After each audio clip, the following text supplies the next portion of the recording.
We are now at session 2, which starts Thursday, June 12th, and I'm going to go over a few points of what you need to do today. You need to log into Blackboard, which you've obviously done if you're watching this video.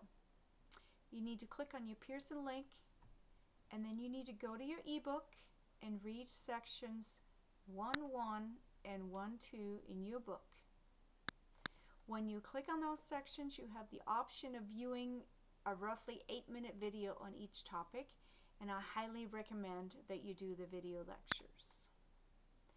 After you've read the book and viewed the lectures, click on your study plan, which is also on Pearson, to review the concepts before you attempt to do the homework and the weekly quiz. You will do better on the homework and the quiz if you work through the stuff on the study plan first. There are multiple examples in your e-text that you can watch, and you can also read in your book interactive examples. And you can contact me, lmjaqua, at ccu.edu if you cannot get online or if you're having technical issues with the computer or conceptual issues with the math, and we'll see what we can do. This session 2 of week 1, you need to be able to do the following: plot points in the rectangular coordinate system, graph equations in the rectangular coordinate system, use a graph and determine intercepts. Intercepts are where the line of the graph cross the x or y axis. You need to be able to solve linear equations in one variable. That should be a plus here. First mistake. X plus 3 equals 4. What is x? And you need to be able to solve rational equations with variables in the denominators. That is, equations where you have 4 equals 1 over x plus 2, what is x? That sort of thing. So I give some examples here on this sheet, and this sheet that I'm going over in my doc file right here is available on Blackboard.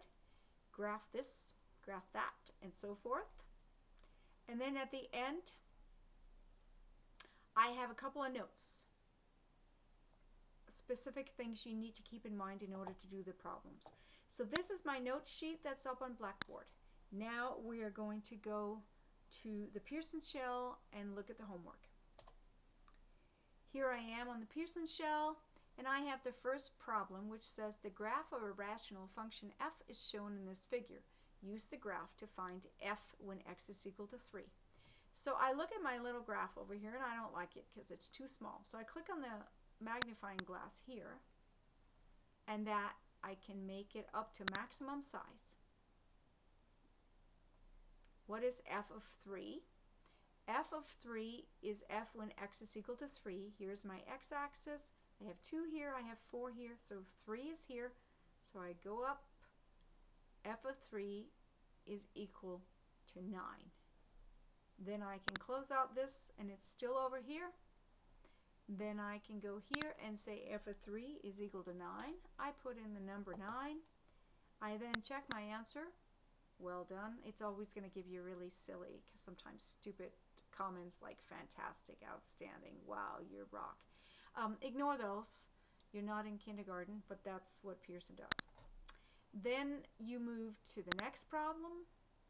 In this case, you have simplified the rational expression 5y minus 40, and in the denominator you have y squared minus 64.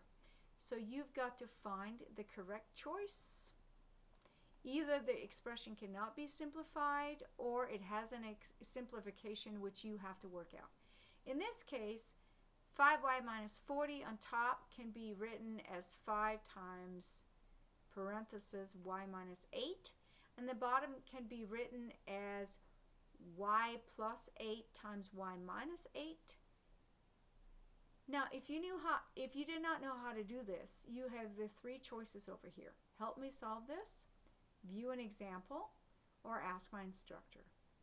Help me solve this would walk you through it very slowly. You read what it says. It says to simplify a rational expression, first factor the numerator and the denominator completely, and then divide both numerator and denominator by any common factors.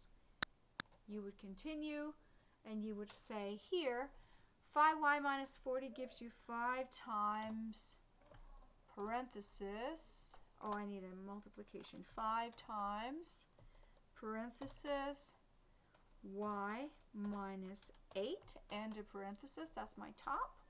I think that's correct. I'm going to check my answer, see if the computer likes it. Good job. And the bottom I'm going to write as parenthesis y minus 8 and a parenthesis multiplied by parenthesis y plus 8 and a parenthesis, and then I'm going to check my answer and see if that's correct. Excellent, it says. I did that right. Then y minus 8 divided by y minus 8 gives me 1.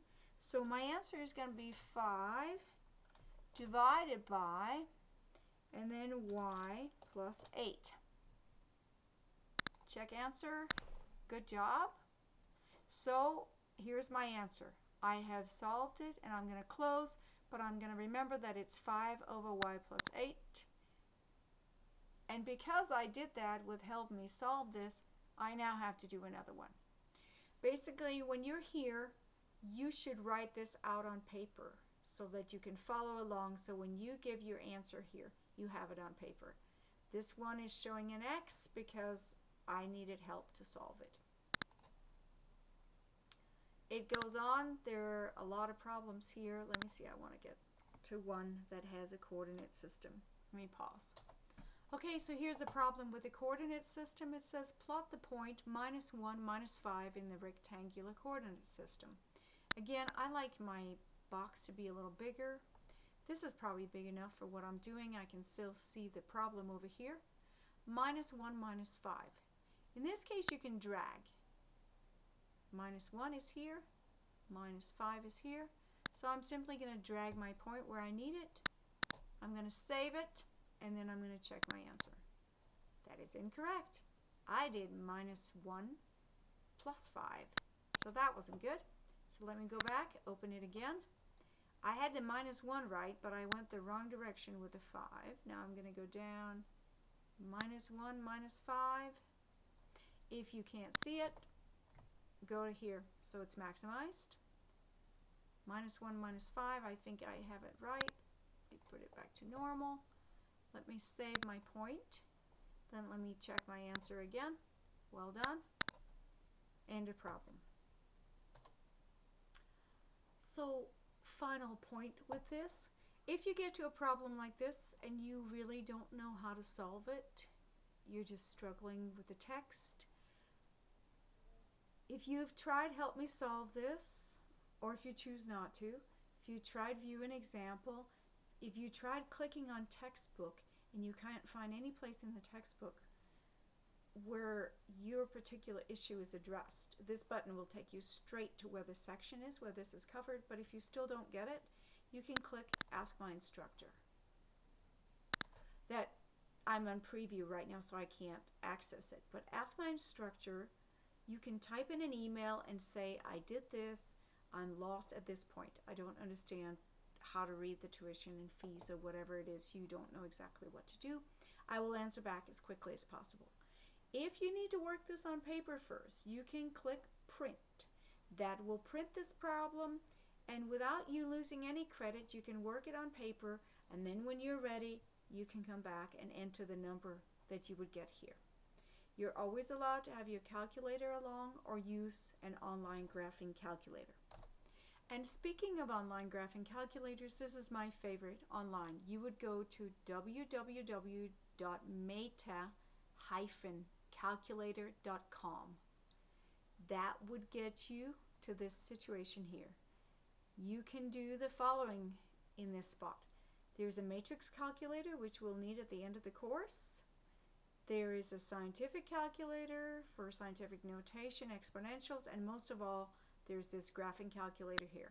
You would click on this, and for instance, you could do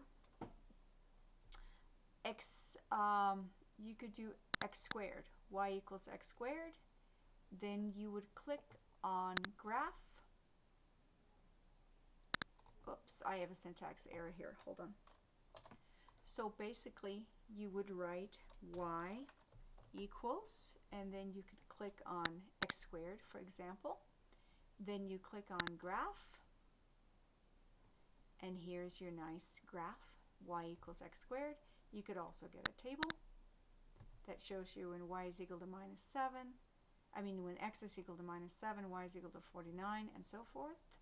You can go back to your original equation, and that is a great tool that you are allowed to use for this class at www.metacalculator.com. I bring you back. This link here will bring you straight to these different calculators that you're allowed to use for this class.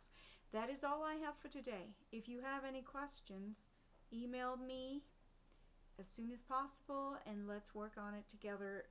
Thank you.